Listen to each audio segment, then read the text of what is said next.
Live from downtown Detroit, home of WDIV and Click on Detroit, Local 4 News at noon starts now.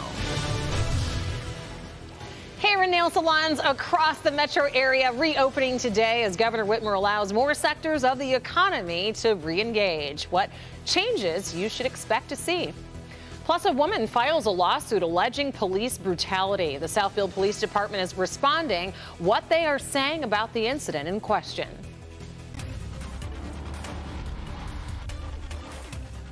Good afternoon, and thank you for joining us. We begin with breaking news. It is a win for gay rights. The Supreme Court just ruled that gay, lesbian, and transgender Americans can sue for workplace bias under a landmark civil rights law.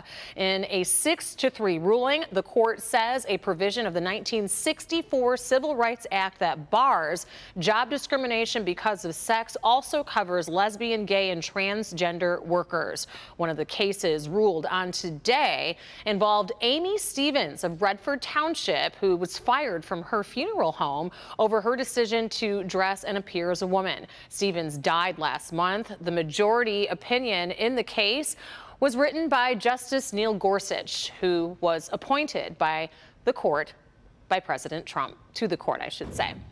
A woman sues the Southfield Police Department and 3 of its officers, alleging that they assaulted her and that assault forced her to lose her unborn baby. Now, the Southfield Police Department is speaking out about the incident and sharing video of it.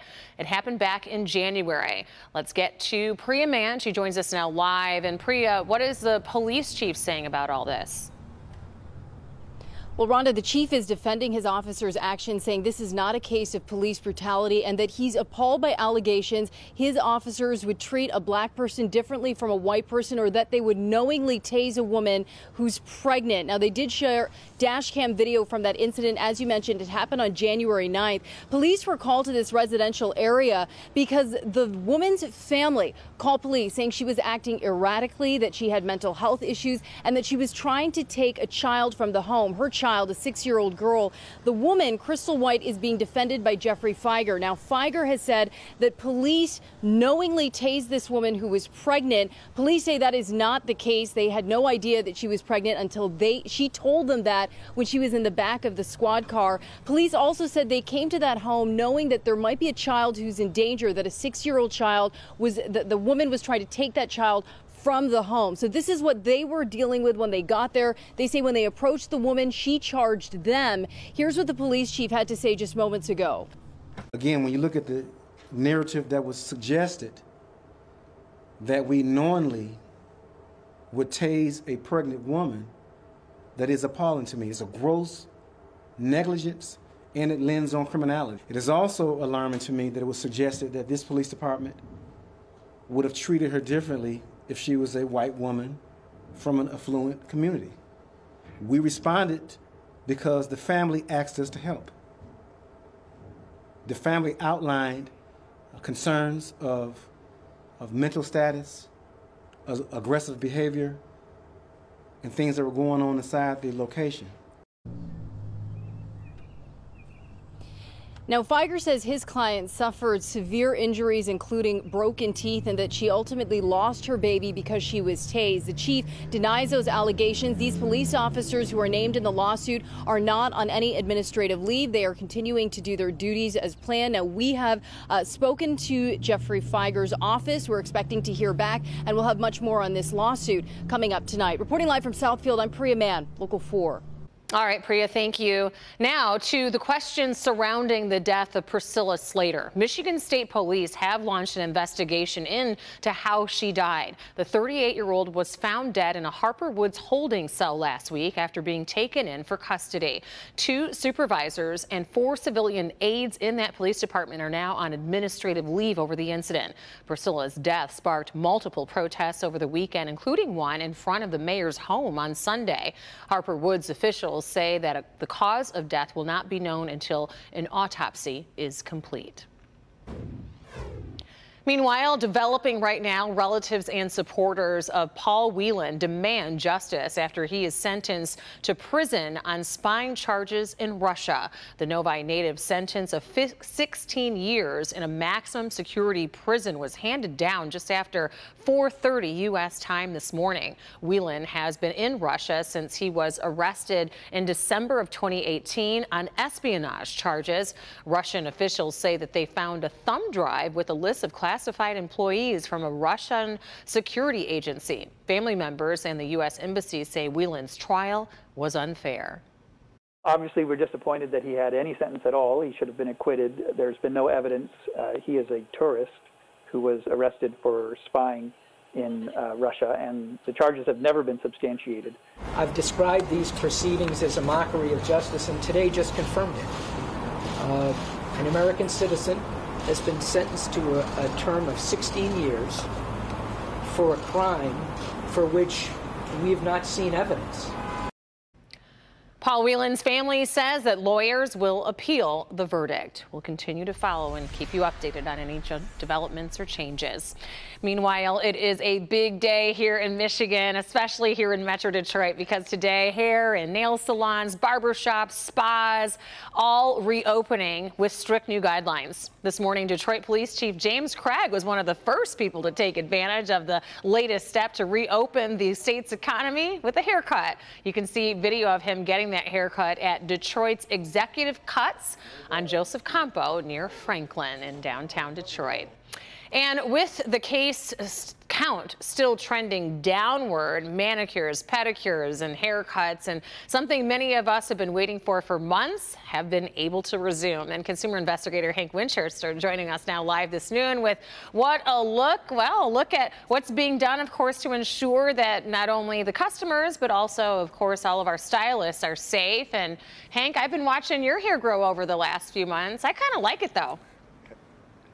Do you? Yeah. I'm not sure. It's a little long. I could use a trim. It's coming soon. Trust me. I mean, this is a big day, as you mentioned, for those of us that need a haircut. Maybe those who've been waiting for a manicure or pedicure, because now salons, barbershops across the state, they've been given the green light to open. We're here in front of the Hayes Barbershop in Sterling Heights, and what you'll notice here and at salons all over Metro Detroit, some big changes. Take a look at some video. We were inside a little bit earlier. The customer experience is going to be very different as soon as you get to your salon or your spa. More than likely, you're going to check in like you do here with somebody at the door, and then either wait in your vehicle or wait outside or in a waiting area until your appointment. You're going to notice that employees are wearing masks, customers being asked to do the same thing at many salons across the area, and social distancing is being enforced. Again, this is all in an effort not only to protect salon and spa employees, but also you, the customer. We had an opportunity to speak to one of the barbers here. Here's what he had to say. We're spaced pretty good apart, so we're good. Everyone's wearing their face protection and hand protection, and we've all got alcohol and hand sanitizer at every station. We're just being extra diligent as far as wiping down the front door and things that clients touch more than we were before. Again, it's all in an effort to keep you safe. What we've noticed here is that when people who have an appointment make their way up to the door, they're either taking a seat here in these chairs, waiting for their actual time when their barber is available, or they're just sitting in their car until it's their time to go inside. Because of some of the changes at salons and spas all across the state, you're likely going to want to cushion in a little extra time. It does take some extra time to make sure that everything is being done to make sure that everybody involved in this process is kept safe. We're live here this noon in Sterling Heights. Rhonda, back to you. Definitely a happy day. We know a lot of those folks are happy to be back open for business, and of course, all of the customers are happy to get their hairstyles back. Thank you, Hank. And day camps, overnight camps, and K through 12 school sports, along with other extracurricular activities, can also resume today. And there is good news: if you have that stockpile of returnable bottles and cans, you can return them to get your refunds today to places like Meijer stores. There is a $25 maximum for returns per visit at Meijer, so you might want to check ahead before you pile too many bottles in your car, because you may not be able to get rid of them all at once. Meanwhile, all eyes are on the stock market. That is where Stock prices are dropping once again today like they were on Friday. A live look at the Dow Jones Industrial Average, which once again is in the deep negative territory. The Dow opened with loss of more than 600 points at the start of trading, but has since then trimmed those losses.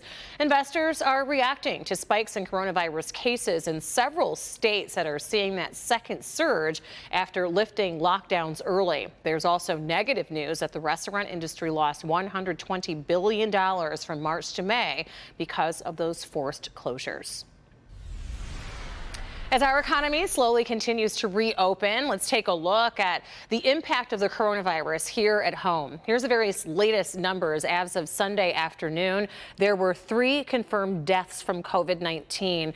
That's actually the lowest daily death count since March. So we are headed down and hopefully to 0. No deaths. We'd love to be able to report that to you day after day. We have also lost more than 5,700 people to this virus since March. Michigan has almost 60,000 confirmed coronavirus cases, up by 189 cases since Sunday. As of Saturday afternoon, the official recovery total, 44,964. That update coming on Saturdays. Every week we get those recovery numbers. Taking a look outside, beautiful sunshine. It just feels great, looks great. Brandon Ruth standing by in Grosse Pointe Woods with a look at our forecast for today. Whew, this seems pretty close to perfect. It is so easy to forecast. I mean, anybody can step outside and say, you know what, it's going to be sunny, it's going to be comfortable, and that's what we've got for you. Right at 70 degrees, Metro, Ann Arbor, and Adrian, and 69 degrees for you in Pontiac. Little east wind, 5 to 13, but since the salons are open today, good day to get a haircut or just get it styled. We have low humidity and fairly light winds, so all in all, just ideal. 70 now, on our way to 76 degrees, only really a couple of clouds. We have a little storm to our southeast that is trying to spin a couple of clouds our way. That's all we have for you. So we are going to build the heat, Rhonda, moving forward. What about the humidity? Tracking 80s and 90s in the 7-day coming up. All right, we'll see you here in a few. Meanwhile, still to come here on your Monday. A police shooting in Atlanta is sparking civil unrest there. Could charges be coming for the officer who took the life of Rashard Brooks?